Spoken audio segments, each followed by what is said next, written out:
हाँ भाई बच्चा लोग, आज डिस्कस करते हैं HIV के बारे में। HIV या एड्स के बारे में। Acquired immuno deficiency syndrome. Acquired immuno deficiency syndrome. जब शब्द सिंड्रोम लगता है, सिंड्रोम का मतलब होता है ग्रुप ऑफ सिम्टम्स। जैसे एक शब्द होता है डिजीज, बीमारी। मलेरिया एक डिजीज है, तो मलेरिया के कुछ स्पेसिफिक एक दो तीन कुछ सिम्टम होते हैं, ये चीजें मलेरिया के अंदर होते हैं। लेकिन जब हम सिंड्रोम कहते हैं तो उसके अंदर मल्टीपल सिम्टम्स होते हैं उसके अंदर, ठीक है ना। जैसे Down syndrome, Turner syndrome, Klinefelter syndrome. जब ये हम सिंड्रोम शब्द का उपयोग करते हैं, इसका मतलब है उसके अंदर मल्टीपल एबनॉर्मल सिम्टम्स मिलेंगे जो उसको डिफाइन करेंगे कि ये व्यक्ति इस रोग से पीड़ित है, ठीक है। तो सबसे पहले तो एक्वायर्ड इम्यूनो डेफिशिएंसी क्या होता है कि इसमें उपार्जित जो इम्यून सिस्टम है, इम्यूनिटी है, वो डेफिशिएंट हो जाता है, खत्म हो जाती है। यानी कि किसी व्यक्ति का इम्यून सिस्टम प्रॉपरली फंक्शन नहीं कर पाता। कौन सा वाला? एक्वायर्ड। हम पढ़ते हैं दो तरह का होता है, इनेट एंड एक्वायर्ड। इनेट जो जन्मजात होता है, बाई बर्थ, कॉन्जेनाइटल। और एक्वायर्ड जो जन्म के बाद डिफरेंट रोगाणु, पैथोजेंस के बॉडी में एंटर करने के कारण आपस में जो झगड़ा होता है, उनकी फाइट होती है, और उस फाइट में जीतने के बाद में मेमोरीज बनती है और बॉडी ग्रो करती है। हम इसमें एक इवोल्यूशन के दौरान एक टर्म आती है होस्ट पैरासाइट इंटरेक्शन। यहाँ हमारी बॉडी में भी यही है कि पैथोजन और हमारी बॉडी के बीच में इंटरेक्शन हो रहा है। पैथोजन हमें मारने की कोशिश कर रहा है और हमारी बॉडी उससे लड़कर जीतने की कोशिश कर रही है, और इस प्रक्रिया में हमारा इम्यून सिस्टम डेवलप होता है।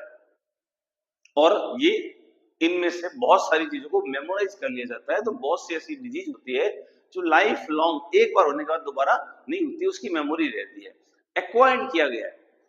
तो HIV जो वायरस है, ह्यूमन इम्यूनो डेफिशिएंसी वायरस जो है, ये वायरस किस बीमारी को कॉज करता है? तो लिखा हुआ है acquired immuno deficiency syndrome. Acquired जो है उसको नष्ट करेगा, इनेट को नष्ट नहीं करेगा।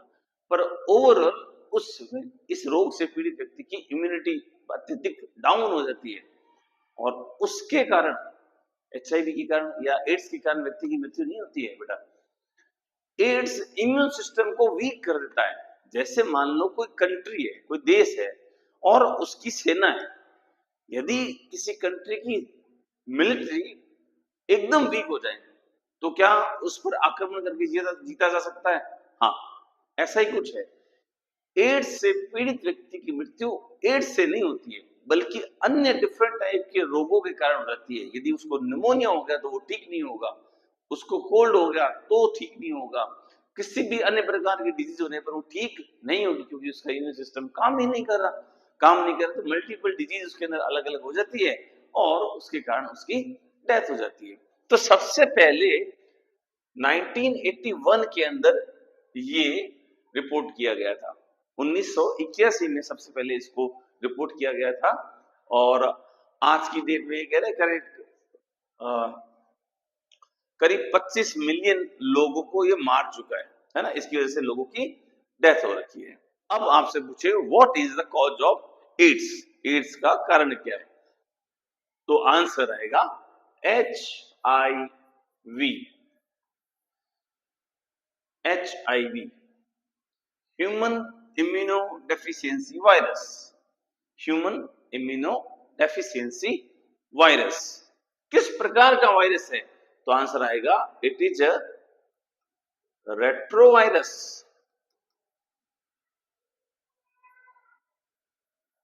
अब आपसे पूछे रेट्रोवायरस क्या होता है, तो आप बोलोगे वे वायरस जिनके अंदर जेनेटिक मटेरियल क्या होता है? RNA होता है। अगर RNA as a genetic material है किसी वायरस में तो वो रेट्रोवायरस है। RNA, इनको हम RNA वायरस भी कह देते हैं, ठीक है। तो और RNA वायरस की विशेषता होती है कि इनमें म्यूटेशन रेट बहुत फास्ट होती है, और इसी कारण HIV का अभी तक इलाज संभव नहीं हो पाया है, क्योंकि ये बदलता रहता है। जब कोई बदलता रहेगा, स्पाइक की तरह चेंज होता रहेगा, तो पकड़ में कैसे आएगा? तो रेट्रोवायरस है, यानी कि जिनके अंदर RNA एज जीनोम पाया जाता है। अब आपकी बुक में देख रखा है कि कॉज ऑफ इन्फेक्शन या transmission of HIV infection. HIV का ट्रांसमिशन किन किन कारणों से हो सकता है, कैसे फैलता कैसे है ना? तो सबसे पहला कारण दे रखा है sexual contact with infected person. ये बहुत इंपॉर्टेंट है बेटा, इन्फेक्टेड पर्सन। सेक्सुअल कांटेक्ट से नहीं फैलता, sexual contact with infected person. यदि कोई व्यक्ति एड्स से पीड़ित है, उसके साथ अगर यदि सेक्सुअल कांटेक्ट हुआ है, तो एड्स होने की संभावना बनती है। सामान्य सेक्सुअल कांटेक्ट में एड्स होने की कोई संभावना नहीं है। ठीक है, तो ये याद रखना, sexual contact with infected person, एक व्यक्ति, दोनों में से कोई एक व्यक्ति अगर HIV से पीड़ित है, एड्स से पीड़ित है, तो दूसरे में इस रोग के स्प्रेड होने की संभावनाएं हो जाती है।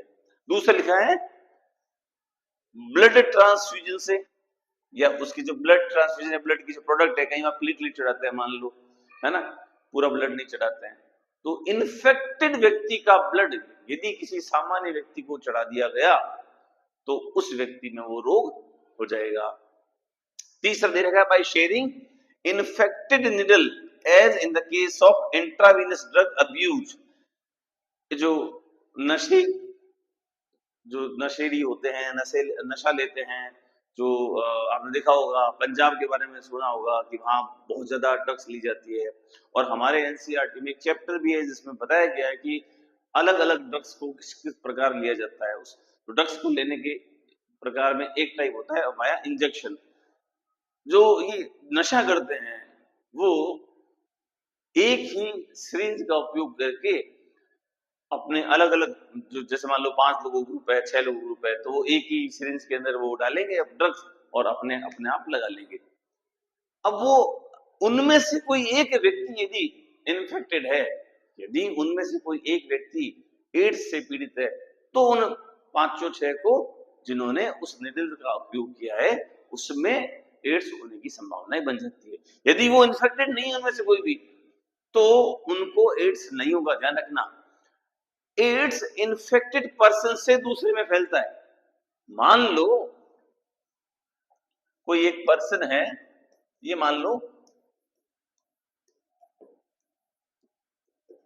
4 लोग हैं, इसने भी इंजेक्शन लिया, सेम इंजेक्शन इसने लिया, सेम इंजेक्शन इसने लिया, सेम इंजेक्शन इसने लिया, किसका? ड्रग्स का, बाय इंजेक्शन, चारों ने लिया, पर इनमें से कोई इन्फेक्टेड नहीं है। एक बार इनमें से कोई भी एड्स से इन्फेक्टेड नहीं है, तो इनमें से किसी को भी एड्स होने की संभावना इस कारण नहीं होगी। लेकिन मान लो ये व्यक्ति एड्स से पीड़ित है, पहले इसने यूज किया, उसके बाद इसने यूज किया, इसके बाद मान लो इसने किया और इसने किया, तो ये HIV का वायरस इन दोनों में भी ट्रांसफर हो जाएगा। तो लिखा हुआ है इन्फेक्टेड पर्सन से फैलता है, ठीक है ना। अगला दे रखा है from infected mother to her child through placenta. Specific बात है, माता के गर्भ में, मदर के गर्भ में जो बच्चा होता है बेटा, अम्बिलिकल कॉर्ड के थ्रू यहां बनाएंगे हम उसका प्लेसेंटा। प्लेसेंटा मदर और फीटस जो बच्चा है, उन दोनों के टिश्यू से मिलकर बना होता है, और यहाँ एक अम्बिलिकल कॉर्ड होती है जिसके थ्रू ब्लड की सप्लाई होती है फीटस को, और ये मान लो डेवलपिंग एम्ब्रियो है या बेबी है, ठीक है। ये अम्बिलिकल कॉर्ड है जिससे कि इसे अटैच है, और ये वाला होता है प्लेसेंटा। This is placenta. ध्यान रखना बेटा, ये प्लेसेंटा नहीं है, इट इज अम्बिलिकल कोड है जिसके थ्रू वेन और अर्टरी बच्चे की प्लेसेंटा तक पहुंचती है, जहां से चीजों का आदान प्रदान होता है, ब्लड जाता है। दूसरा याद रखना, ये जो प्लेसेंटा है डिस्क शेप होता है, ये किससे बना होता है? मदर और फीटस दोनों के टिश्यू से मिलकर बना होता है। यहाँ पर भी ब्लड बैरियर होता है, माँ का और बच्चे का ब्लड कभी भी मिक्स नहीं होता है, बैरियर है। ऐसा नहीं है कि माँ का खून बच्चे में जा रहा है, बच्चे का खून माँ में जा रहा है, बिल्कुल नहीं।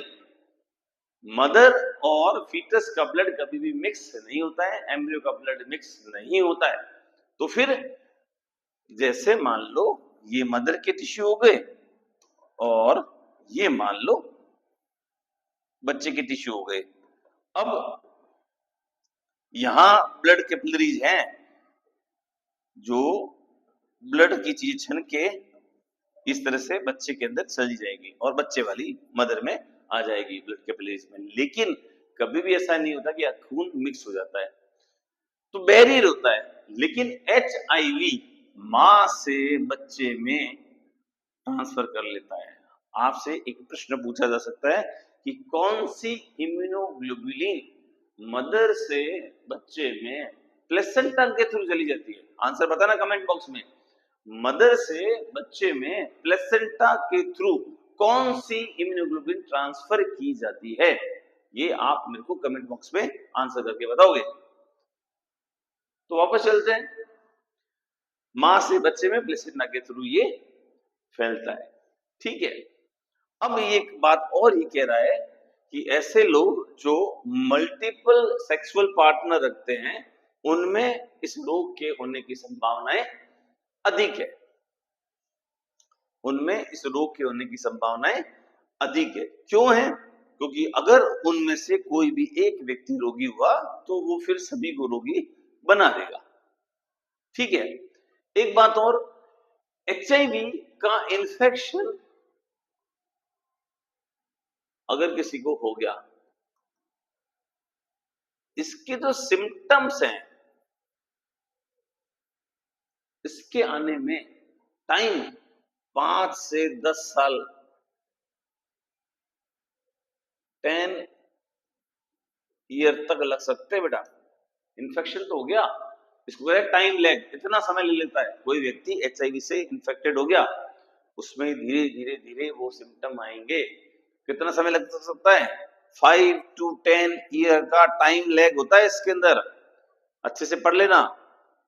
Always time lag between infection and appearance of AIDS symptom।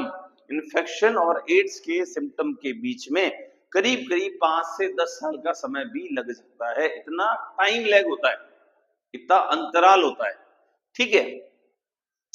आगे बढ़ते हैं।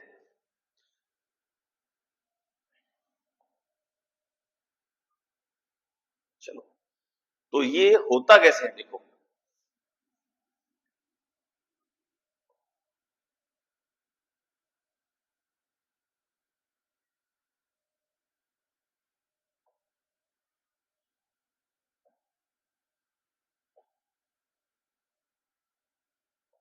देखो, ये मान लो HIV का वायरस है, HIV human immunodeficiency virus है। इसके अंदर जेनेटिक मटेरियल है, वो क्या है? आपने कहा साहब RNA है। अच्छा, साथ में और क्या कौन बैठा है? आपने कहा एक एंजाइम और बैठा है, क्या नाम है इसका? RT, reverse transcriptase.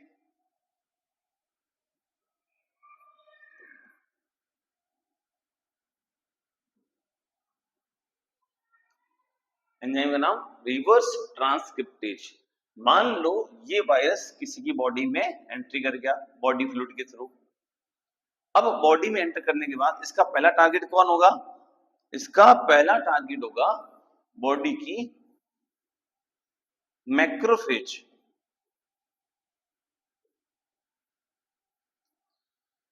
मैक्रोफेज में ये अपने DNA को डाल देगा। क्या कर रहा है ये? मैक्रोफेज में ये अपने DNA को डाल देगा और साथ में अपना रिवर्स ट्रांसक्रिप्टेज RT एंजाइम भी डाल देगा। सबसे पहले इस RNA से क्या बनाया जाएगा? डीएनए। कौन बनेगा? Reverse transcriptase. इसीलिए इसको रिट्रो ट्रांस वायरस भी कहते हैं, क्योंकि ये आरएनए से पहले इसको डीएनए बनाना पड़ेगा। अब ये जो डीएनए बना है, ये मैक्रोफेज के मेन जीनोम के साथ में कहीं ना कहीं अटैच हो जाएगा। मेन जीनोम के साथ में अटैच हो गया। अटैच होने के बाद अब ये क्या करेगा? अब ये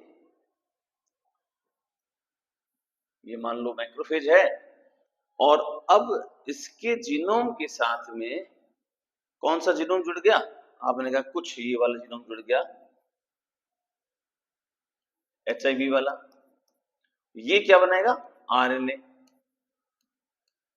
खूब सारे आरएनए बनाएगा, है ना। और फिर छोटे छोटे वायरस कोटिंग करके वायरस बना देगा। मैक्रोफेज के अंदर बहुत सारे मल्टीपल आरएनए वायरस बनने स्टार्ट हो जाएंगे। अब एक और अजीब सी बात है कि ये इसको बस्ट करके बाहर नहीं निकलेगा, बल्कि ये आरएनए वायरस को रिलीज करता रहेगा। मैक्रोफेज आरएनए वायरस को रिलीज करती रहेगी, ना कि ये बहुत सारे बन के बस करके इसको मार देंगे। मारेंगे नहीं, किल नहीं करेंगे, ये जीवित रहेगी। इसीलिए मैक्रोफेज को क्या कहते हैं? फैक्ट्री कहते हैं। एचआईवी की फैक्ट्री कहते हैं, क्योंकि यहां पर कंटिन्यूसली आरएनए वायरस, यानी जो एचआईवी का वायरस, एचआईवी जो वायरस है, इसका निर्माण लगातार होता रहता है। अगली स्टेज क्या आएगी? अब ये जो नए वायरस बने, जिनके अंदर आरएनए है, इनका अगला टारगेट होगा T helper cell. T helper cell, इसी का दूसरा नाम CD4 सेल भी अपन इसको कह सकते हैं। क्लस्टर ऑफ डिफरेंशिएशन मॉलिक्यूल, इसका नाम है cluster of differentiation molecule 4 type. T helper cell, ये वायरस किसके अंदर जाएंगे? टी हेल्पर सेल के अंदर एंटर करेंगे। यहां पर अपनी मल्टीपल कॉपीज बनाएंगे और इसको कर देंगे किल। तो ओवरऑल क्या होगा? टी हेल्पर सेल्स की संख्या कम हो जाएगी। इससे क्या होगा बेटा? जो ये एक्वायर्ड इम्यून सिस्टम है ना, इसमें एक बी सेल होती है, एक होती है बी सेल। इस बी सेल के ऊपर कुछ रिसेप्टर्स लगे होते हैं, ठीक है। और ये जो टी सेल है, ये मान लो टी हेल्पर सेल है, इसके ऊपर भी रिसेप्टर लगे हैं। ये दोनों आपस में अटैच होते हैं। ये दोनों क्या होगा? ये दोनों यहां आपस में मान लो ऐसे अटैच हो गए। ये दोनों अटैच होने से ये जो टी हेल्पर सेल है, ये इस बी सेल को क्या करेगी? एक्टिवेट करेगी। बी सेल को एक्टिवेट करेगी, और ये बी सेल एक्टिवेट होकर क्या बनाएगी? आप बोलोगे के साहब, एक तो बनाएगी प्लाज्मा बी सेल और एक मेमोरी बी सेल। और ये जो प्लाज्मा बी सेल है, ये बहुत बड़ी होती है और ये एंटीबॉडीज का निर्माण करती है।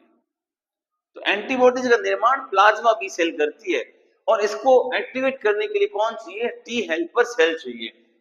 टी हेल्पर सेल में स्पेसिफिक रिसेप्टर्स लगे होते हैं जो इसको एक्टिवेट करने का काम करते हैं।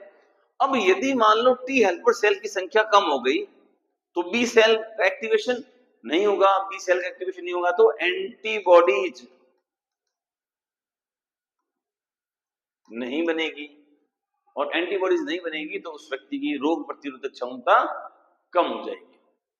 रोग प्रतिरोधक क्षमता इतनी कम हो जाएगी कि हम कहते हैं वो इम्यूनो डेफिशिएंट है। ऐसे डिजीज जो जनरली किसी व्यक्ति को होते ही नहीं है, उनको लगातार होने लगेंगे, और इस वजह से उसके अंदर कुछ स्पेसिफिक सिम्टम है, जैसे वेट लॉस हो जाना, है ना। व्यक्ति क्या हो जाता है? इम्यूनो डेफिशिएंट हो जाता है। व्यक्ति क्या हो जाता है बेटा? इम्यूनो डेफिशिएंट हो जाता है।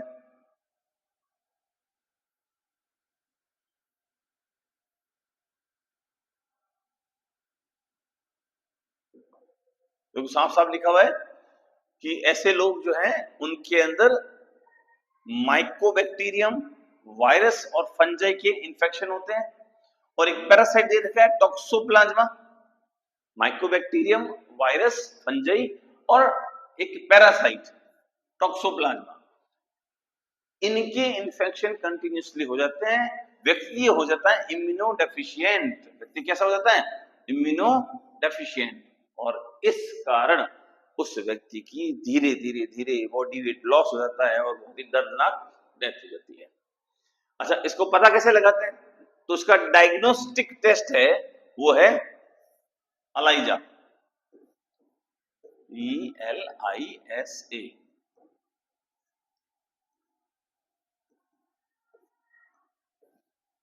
डायग्नोस्टिक टेस्ट है ELISA, immuno linked enzyme linked immunosorbent assay, enzyme linked immunosorbent assay. इस टेक्निक के द्वारा HIV के होने या न होने का डायग्नोसिस किया जाता है। HIV से पीड़ित व्यक्ति का ट्रीटमेंट सिर्फ इतना है कि उसकी लाइफ स्पान को बढ़ाया जा सकता है। जो रेट्रोवायरस है, इनके अलग से कोई मेडिसिन तो नहीं है, पर कुछ मेडिसिन ऐसी है कि उनकी लाइफ स्पान को बढ़ा सकते हैं, लेकिन डेथ तो होगी ही उस रोग के कारण। केवल जीवन की जो अवधि है उसको बढ़ाया जा सकता है। तो हमें याद रखना है कि एक याद रखना है कि कौन सी सेल को ये नष्ट करता है। आंसर होगा टी हेल्पर सेल को या टी लिम्फोसाइट को।